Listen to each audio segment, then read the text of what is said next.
इमरान खान के हवाले से मिलिट्री इस्टेब्लिशमेंट को एक कड़वा घूंट पीना पड़ गया है और इमरान खान के उस मुतालबे को मानना पड़ गया है जो कि इंतहाई जायज मुतालबा था और उसको मानने का नुकसान कौमी सतह के ऊपर हुआ।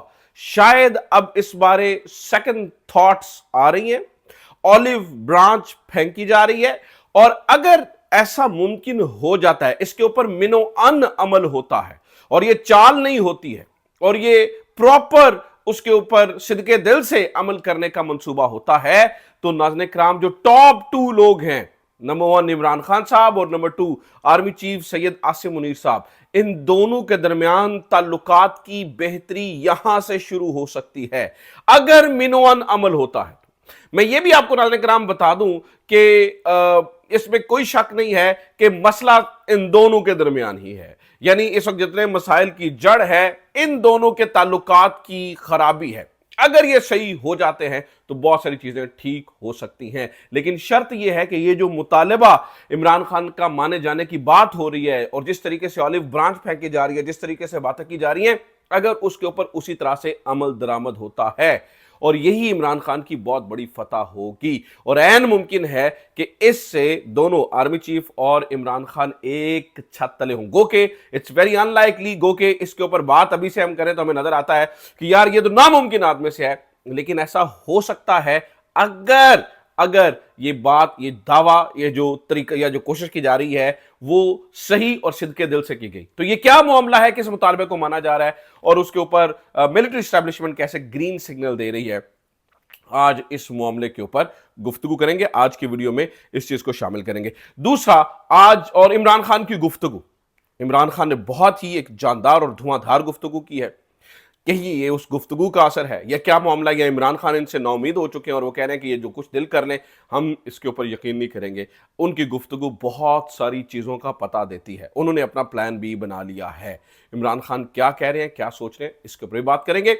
आज अदालत से इमरान खान से मुलाकातों और बाहर होने वाली गुफ्तगू के बारे में फैसला और रजब भट्ट के ऊपर ये जो नया मुकदमा 295 के तहत दर्ज हुआ और जो रजब भट्ट, इस जो यूट्यूबर रजब भट्ट हैं, वो इस वक्त आपको पता है कि उन्होंने काबे के सामने खड़े होकर वीडियोस वगैरह बना रहे हैं। ये सब कुछ जो कुछ हो रहा है क्योंकि ये एक बहुत ही हसास मामला में कन्वर्ट होता चला जा रहा है, तो आई थॉट कि मुझे इसके ऊपर बात करनी चाहिए और कुछ हकायक आपके सामने रखने चाहिए। एज अ नेशनल ड्यूटी कुछ चीज़ें हैं नाज़रीन किराम जो मुझे आपके सामने रखनी है। तो काफ़ी सारी चीज़ें हैं आज के दिन में, अब तक जितनी अपडेट्स हुई समेत जो हमारे जर्नलिस्ट गवाह हुए उनका वापस आना, अदालतों के सारे मामला, कोशिश करूंगा एक ही वीडियो में काफी सारी चीजें आपके सामने रख सकूं। मैं नजमुल हसन बाजवा हूं। तफसीलात में जाने से पहले आपसे दरखास्त है, अगर अभी तक आपने सब्सक्राइब नहीं किया है तो सब्सक्राइब जरूर कर लीजिए ताकि अवामी वॉल जो है वो उन सारी चीजों का मुकाबला कर सके, और अगर आप ऑलरेडी सब्सक्राइबर हैं तो ज्यादा से ज्यादा लोगों तक आगे भी फैलाइए ताकि मालूमात ज्यादा से ज्यादा लोगों तक पहुंचती चली जाए। सुनिए नाज़रीन किराम, हुआ क्या है। आपको पता है कौमी सलामती कमेटी का, पार्लिमानी कमेटी का वो इजलास बुलाया गया। इसमें तहरीक इंसाफ को पहले इन्होंने कहा था कि एपीसी बुलाएंगे और एपीसी के अंदर सबको बुलाएंगे। तो तहरीक इंसाफ का मुतालबा इसमें यह आया, अगर आपने एपीसी बुलानी है तो ठीक है, 100 बिस्मिल्लाह आइए, लेकिन इमरान खान के बगैर वो कौन सी ही एपीसी होगी। इमरान खान के बगैर कोई एपीसी सोनी भी कैसे लगती है, या इमरान खान के बगैर किसी एपीसी का तस्वुर भी कैसे हो सकता है। तो इन्होंने क्या किया, इन्होंने कहा जी पार्लिमानी पार्टी कमेटी का इजलास बुला देते हैं। तहरीक इंसाफ उसे बैकआउट कर गई और वो टठे में चला गया सारा मामला। ऐसा मामला जिसके ऊपर कौमी यकजहती की जरूरत थी, ऐसा मामला जिसके अंदर पूरी कौम को इकट्ठा होने की जरूरत थी, वो ठठे में चला गया। सिर्फ और सिर्फ एरोगेंस, अना, उसकी वजह से कहे नहीं तो ना सही, यानी इमरान खान की हमें जरूरत ही नहीं है, नहीं यानी कि हमें पीटीआई की जरूरत ही नहीं है, हट जाते हैं, यानी कि मुल्क की सबसे बड़ी जमात की जरूरत ही नहीं है। इस तरह से एक्ट किया गया। अब जब उसके ऊपर लैशबैक आया, जब उसके ऊपर चीजें इस तरह से हुई, तो नाज़रीन किराम शायद मिलिट्री एस्टेब्लिशमेंट ने एक सेकंड थॉट या प्रोसेस का आगाज हुआ है। उसकी मिसाल इस तरह से है कि मुख्तलिफ टीवी चैनल्स के ऊपर बैठकर मुख्तलिफ वज़रा, इंक्लूडिंग वो तमाम वज़रा जो कि डायरेक्टली उनको रिप्रेजेंट करते हैं, या मियां नवाज शरीफ ग्रुप के भी वज़रा, ये बातें करना शुरू हो गई, हम मुशीर ये बातें करना शुरू हो चुके हैं कि एक कौमी सलामती कमेटी का इजलास और बुलाया जा सकता है, इंक्लूडिंग वो लोग जो नहीं आ सके। यानी कि तहरीक इंसाफ को और इमरान खान को शामिल किया जा सकता है। जराए तो ये भी बताते हैं कि इमरान खान को या पीटीआई को एक ऑफर की गई है, अल्लाह करे ये ट्रैप ना हो और ये सच्चे दिल से ऑफर हो कि भाई ऐसा कर लेते हैं, अगर इमरान खान साहब इसमें बजाते खुद शरीक नहीं हो सकते हैं अगर इमरान खान साहब नहीं उसमें आ सकते हैं तो इसका तरीकाकार ये किया जाए कि जो अडयाला है वहां पर इंतजाम किए जाए और वहां पर जो है वो वीडियो लिंक का सहूलत हो, और वहां पर इमरान खान अगर आकर तकरीर भी कर लेते हैं तो क्या फर्क पड़ जाएगा यार। इमरान खान जो है वो एक सबसे बड़ी जमात के रहनुमा है, अगर तकरीर हो भी जाती है, बहुत सारे लोग का ख्याल है कि यार आर्मी चीफ की मौजूदगी में क्या होगा अगर ये सिक्योरिटी के रिलेटेड सारा इजलास और उसमें आर्मी चीफ भी आए तो इमरान खान साहब भी वहां पर मौजूद हुए, यानी कि वीडियो लिंक है तो फिर वहां उनकी मौजूदगी में तकरीर होगी, क्योंकि मैं ये समझता हूं कि ये ना होने के बराबर चांसेस हैं कि आर्मी चीफ की मौजूदगी, यानी कि दोनों के मामलात इस हद तक पहुंचे हुए हैं कि मौजूदगी बर्दाश्त नहीं होगी। मुझे नहीं लगता कि वो अलाउ करें इमरान खान को पहली तौर पर फिजिकली आना, हो सकता है वीडियो लिंक से अलाउ कर दे, और फिर अगर इमरान खान तकरीर कर रहे हो तो वहां पर उनका मौजूद होना। लेकिन नाज़रीन किराम, अगर जो सोचा जा रहा है अगर ऐसा हो गया और ये ट्रैप ना हुआ तो एक बहुत ही बड़े और अहम मसले का हल इस एक स्टेप से शुरू हो जाएगा और चीजें दोनों के दरमियान ताल्लुकात में बेहतरी आ जाएगी। इमरान खान और मिलिट्री एस्टेब्लिशमेंट की क़यादत के ताल्लुकात बेहतर हो गए तो मुल्क इस बहरान से निकल जाएगा। लेकिन अगर ये ट्रैप हुआ, अगर ये वही सारा मामला हुआ तो मुल्क एक नए बहरान के अंदर दाखिल हो जाएगा। मैं ये भी आपको बता रहा हूं क्योंकि इस वक्त मुख्तलिफ, जैसे मैंने आपको बताया कि लोग, खासतौर पर पीपल्स पार्टी के लोग भी कह रहे हैं यार एक और इजलास बुला लेते हैं, जो नहीं आए पहले उसको उनमें शामिल कर लेते हैं, क्या ही फर्क पड़ता है। मुख्तलिफ जर्नलिस्ट भी ये तनकीद कर रहे हैं, वो ये कह रहे हैं, और वो pro journalist, pro establishment journalist की मैं बात करूं कि यार इमरान खान को ले आते या इमरान खान को पैरोल के ऊपर रिहा कर देते या इमरान तो क्या ही फर्क पड़ जाता। अब नाज़रीन किराम, मामला यह है कि इमरान खान ऐसी किसी भी चीज को जहन में लेकर नहीं बैठा, बल्कि इमरान खान तो अपनी तैयारी किए बैठा है, और वो तैयारी किए बैठा है नाज़रीन किराम, वो खतरनाक है। और इसी के मेरे ख्याल से सिग्नल्स वहां पे पहुंचे हैं, इसी की चीज का पता चला है तो अगलों ने को सीरियसली काम करना शुरू किया है। इमरान खान ने जो कल रात गुफ्तगू की है और जो अडयाला से बाहर आई है नाज़रीन किराम, वो बहुत ही जो है वो खौफनाक है मौजूदा हालात को लेकर। इमरान खान क्या कह रहे हैं, वो कहते हैं कि पहले उन्होंने बात की, उन्होंने कहा ये जो जिनके कहने पर जो भी मुझसे मिलने आता है मुझे सबका पता होता है। यानी इमरान खान, वैसे भी मैं आपको बात बता दूं कि इमरान खान समटाइम जरूरी नहीं होता कि झूठे को उसके मुंह पे कन्फ्रंट कर दे। इमरान खान की नेचर ये है, जो लोग इमरान खान को करीब से जानते हैं, मुझे पता है, यानी जो लोग भी उनसे मिलते हैं, अगर उनमें से कोई बंदा मुझे सुन रहा होगा तो वो उस बात को की तायद करेगा। इमरान खान कहता है यार समटाइम कन्फ्रंट करना जरूरी नहीं होता, आपको पता है तो बस खामोश हो जाए। तो इमरान खान ने कल इस बात का इजहार कर दिया कि मुझसे जो भी लोग मिलने आते हैं, किसके कहने पर मिलने आते हैं, मुझे पता है। उन्होंने कहा कि मुझे अदालतों से कोई उम्मीद नहीं है, अदालतें मुझे इंसाफ नहीं देंगी, ये अदालतें कॉम्प्रोमाइज है, कुछ इस किस्म की गुफ्तगू उन्होंने की, मिलती जुलती गुफ्तगू की। और उन्होंने कहा कि लेकिन हम हर महाज पे लड़ेंगे। इमरान खान ने कहा कि ईद के बाद, ये खतरनाक तरीन लाइन थी इमरान खान की गुफ्तगू की, उन्होंने कहा जी ईद के बाद हर तरफ आपको सड़कें गर्म नजर आएंगी। यानी कि ईद के बाद इमरान खान एक बहुत बड़ा ऐलान करने जा रहे हैं, और वो जो इस वक्त तक आपको खामोशी नजर आती है, बिल्कुल चुप हर चीज नजर आती है, वो आपको गर्मा गर्म होना शुरू हो नजर आ जाएगी। और मेरे ख्याल से इमरान खान अगर अब सड़कों पर आएगा तो वो जस्टिफाइड भी होगा, क्योंकि ये पता चल चुका है कि कोई एक ऐसी अदालत भी नहीं बची, कोई ऐसी वाहिद अदालत नहीं बची जिसके ऊपर आप उंगली रख के ये कह सके कि यार यहां से इंसाफ होता है, यहां से जो है वो सही बात पता चलती है। जहां मिसाल देता हूं, आज की आप कहानी सुनिए।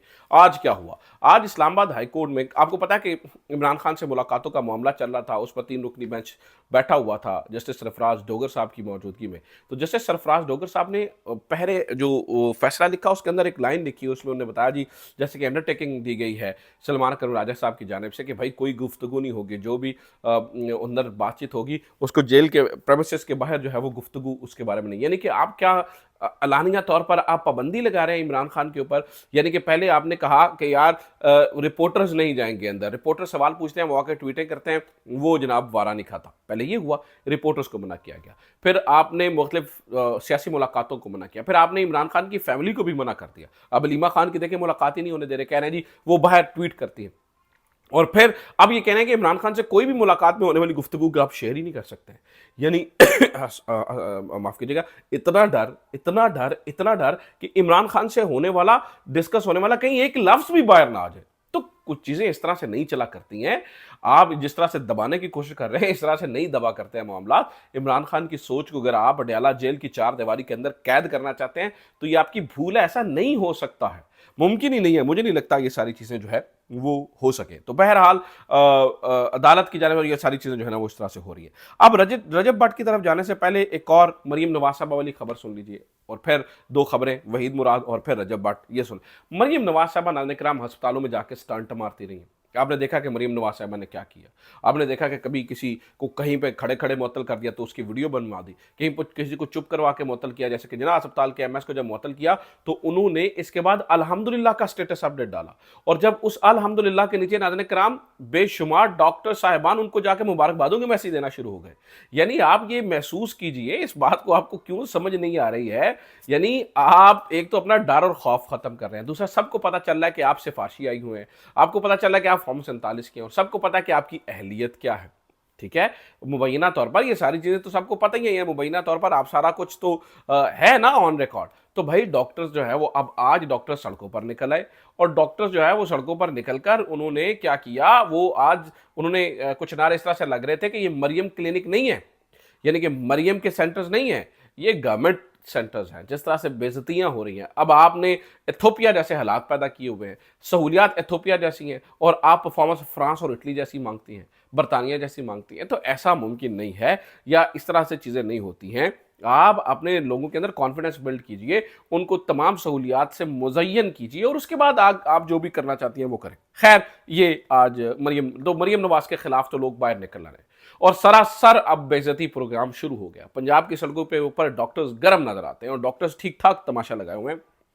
वो कह रहे हैं ऐसे नहीं चलेगा जिस तरह से ये चला रहे हैं। एक और खबर सुनिए नाज़रीन किराम, वहीद मुराद साहब जो कि रिपोर्टर हैं, जिनको कल रात अगवा किया गया। पहले तो अफसोस की बात यह है कि कल रात जब जिन लोगों ने भी अगवा किया, सबको पता है एजेंसियों के ऊपर सवाल उठते हैं कि जिस तरह अगवा किया जाता है, तो वहीद मुराद को जिस तरह से अगवा किया गया, उनकी बूढ़ी सास थी, उनकी बेगम भी जर्नलिस्ट है, उनकी वालिदा थी घर पे, तो उनको धक्के मारे गए।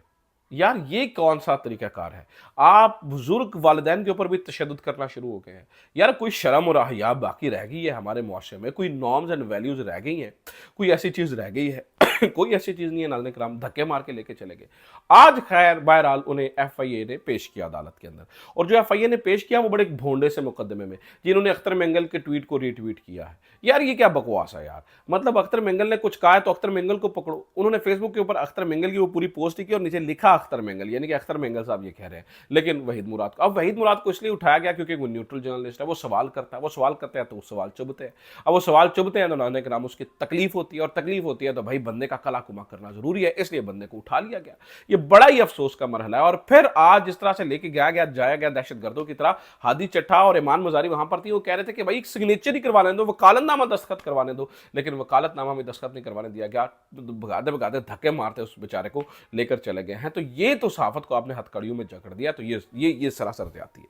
अब नाज़रीन किराम आखिरी खबर रजब भट्ट के हवाले से, रजब भट्ट की कहानी सुन लीजिए। देखिए नाज़रीन किराम, रजब भट्ट के ऊपर इस वक्त ख़ास तौर पर जो है वो जो एक मजहबी जमात है वो बड़ी सरगर्म है और बड़ी जनाब तुन देने वाली प्रोग्राम पे लगी हुई है। रजब भट्ट ने क्या कहा, उसने 295 जो सिद्धू मूसेवाला का गाना था उसको नाम पे उसने कहा जी मेरे पर भी ये दफ़ा लगी हुई थी तो मैं इस नाम पे परफ्यूम बना रहा हूँ। अब उसको नहीं पता था कि जो 295 है ये नामूस रसालत का कानून है। 295 नंबर तो तौहीन में नहीं आता ना, उसको अगर पता होता तो ये, अब देखिए वो काबे के सामने खड़ा होकर कह रहा है मैं आशिक रसूल हूँ। यार कैसा मामला आ गया कि बंदा कह रहा है मैं आशिक रसूल हूँ और आम उसको जो है वो तौहीन देने के ऊपर आ चुके हैं। खौफ खुदा कीजिए, हमारी सोसाइटी के अंदर इतनी अदम बर्दाश्त क्यों पैदा हो गई है इतना, यानी कि एक बंदा कसमें उठा के कुरान पे हाथ रख के कह रहा है यार मैं आशिक रसूल हूं, लेकिन आप कहते हैं कि नहीं नहीं नहीं तुम आशिक रसूल नहीं हो। यार इश्क किसी का क्या है ये अल्लाह जाने उसका रसूल जाने, हम क्या मतलब अपने हाथों में कानून को लेने की बात कर रहे हैं। और वो जो 295 है वो तो सिद्धू मूसेवाले का गाना है।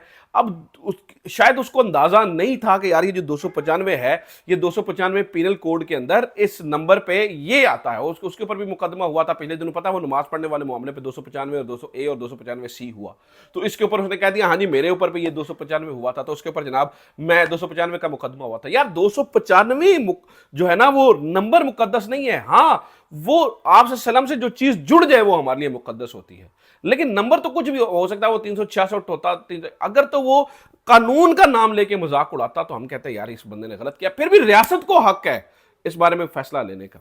लेकिन वो नंबर 295 कह रहा है और हम जो है, अब जो बंदे उसके पीछे पड़े हुए हैं वो कह रहे हैं तौहीन, उनको बेचारों को पता ही नहीं है 295 क्या होता है। अब मजे की बात बताऊं, मैं अपने आप को नाज़रीन किराम बहुत बड़ा आशिक़ रसूल समझता हूं और मैं इश्क करता हूं, मुझे को बताने की जरूरत नहीं है, बता क्यों रहा हूं।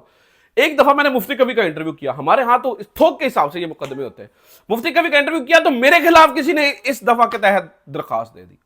मैं मुझे तो खैर पता था, मैं सियाना था, मैंने कहा भाई कत्ल का मुकदमा सा जा सकता है, ये जो तुमने किया। मैंने हाथ जोड़ के एक वकील साहब थे उनसे मैंने कहा यार इससे मेरी जान छोड़ो, ये नहीं बर्दाश्त। तो मैं खुद को बहुत बड़ा आशिक़ रसूल कहता हूं, ठीक है, और मैं मानता हूं, मैं उनसे उनकी उनकी आल से मोहब्बत करता हूं, इश्क करता हूं। लेकिन यार ये क्या, यानी यहां पर तो ये वो पूरा एक पाकिस्तान के अंदर तो मामला चला हुआ है यार ये। और फिर ये मैं बहुत सारे लोगों को देख रहा हूं यार, बड़े बड़े लोग थोड़ा सा अकल से काम नहीं ले रहे। वो अब टिकटॉक के चक्करों में फर्क खोकर साहब हैं या मुख्तलिफ लोग हैं, मैं उनके ऊपर तनकीद नहीं कर रहा, वो जाने उनका काम जाने, लेकिन उनको भी जिम्मेदारी का मुजाहरा करना चाहिए। ये लोग हैं उनको भी जिम्मेदारी का मुजाहरा करना चाहिए। एक शख्स की दुश्मनी में आप क्या कर रहे हैं, आप मुआशरे को अदम बर्दाश्त की तरफ लेके जा रहे हैं। अगर कोई मुंह से कहता है मैं आशिक़ रसूल हूं तो मानो यार उसकी बात को तस्लीम करो। हमने वो एक नया काम शुरू किया हुआ है तो थोड़ा सा इसके ऊपर हाथ हौला रखने की जरूरत है। थोड़ा सा अगर उससे गलती हुई है तो अगर उससे मैं कोई जजमेंट नहीं पास कर रहा कि भाई ये सही है, तो फिर भी यार कानून जाने वो जाने, कानून के कटहरे में खड़ा होगा, जज फैसला करेगा ठीक है या नहीं। हम ये क्यों कह रहे हैं, वो कह रहे हैं जिसको को वो एक और साहब हैं, वो पता नहीं क्या नाम है उनका, वो भी बना, वो कहते हैं जी इसको तो वो मार देगा इसको कोई। यार आप क्या गोली मरवाना चाहते हैं, उसको क्या करना चाहते हो यार। आप खौफ खुदा करो, थोड़ा ठंडा प्रोग्राम रखो। अगर आपको उससे कोई प्रोफेशनल जेलसी है तो वो किसी और तरीके से निकालो। तो रजब भट्ट के साथ ये जो कुछ हो रहा है, मैं बिल्कुल उसकी मुखालफत करता हूं। मैं ये कहता हूं कि उस बंदे से उससे गलती से अगर कुछ हो गया, अनजाने में कुछ हो गया, तो यार वो तो अल्लाह भी माफ करता है, बंदे क्यों। तो अगर वैसे तो उसने, मैं कहता हूं कि आप सल्लम की जूती पे हमारी जिंदगियां कुर्बान, उसने कोई ऐसी बात नहीं की जो आप सल्लम से रिलेटेड हो, अल्लाह माफ करे। वो एक कानून की बात कर रहा था, कानून की भी उसे नहीं पता था कि यार इससे ये रिलेटेड ये कानून होता है। वो तो जैसे होता है, जैसे मैं कहूं कि यार मेरे पे दफा 302 के तहत मुकदमा हुआ था, मुझे नहीं पता कि दफा 302 का मुराद, तो मैं कहूं यार मैं 302 का परफ्यूम जारी करूंगा। जैसे इमरान खान कैदी नंबर 804 है, तो बहुत सारे लोगों ने 804 परफ्यूम जो है वो निकाल लिए कि भाई क्योंकि इमरान खान का कैदी नंबर है, तो उसके ऊपर जी इमरान खान के ऊपर, तो उसके ऊपर मुकदमा हुआ 295 का, तो उसने निकाल दिया। अब उससे गलती होगी अनजाने में, उसे नहीं पता था कि यार ये से रिलेटेड है, तो हाथ हौला रखिए। मुआशरे के अंदर इतनी अदम बर्दाश्त मत लेके आइए, खौफ खुदा कीजिए, मतलब थोड़ी सी मेहरबानी करें। ये तरीका, जो लोग इसको सपोर्ट करते हैं, यानी ये अब ये ना हो सकता मेरी मुखालफत शुरू हो जाए, भाई तुम इस बारे बात, भाई नहीं, अल्लाह को जान देनी है। मैं ये कहता हूं कि कौन किस रसूल सल्लल्लाहु अलैहि वसल्लम से कितना इश्क करता है वो जानता है, अल्लाह की जान जानता है। हमारे पास कोई पैमाना नहीं है। हो सकता है जो लोग उसके ऊपर इल्जाम लगा रहे हैं उनसे ज्यादा और बड़ा आशिक़ रसूल हो, तो थोड़ा सा हाथ हौला रखें। अपना ख्याल रखिए। खुदा हाफिज़। पाकिस्तान जिंदाबाद।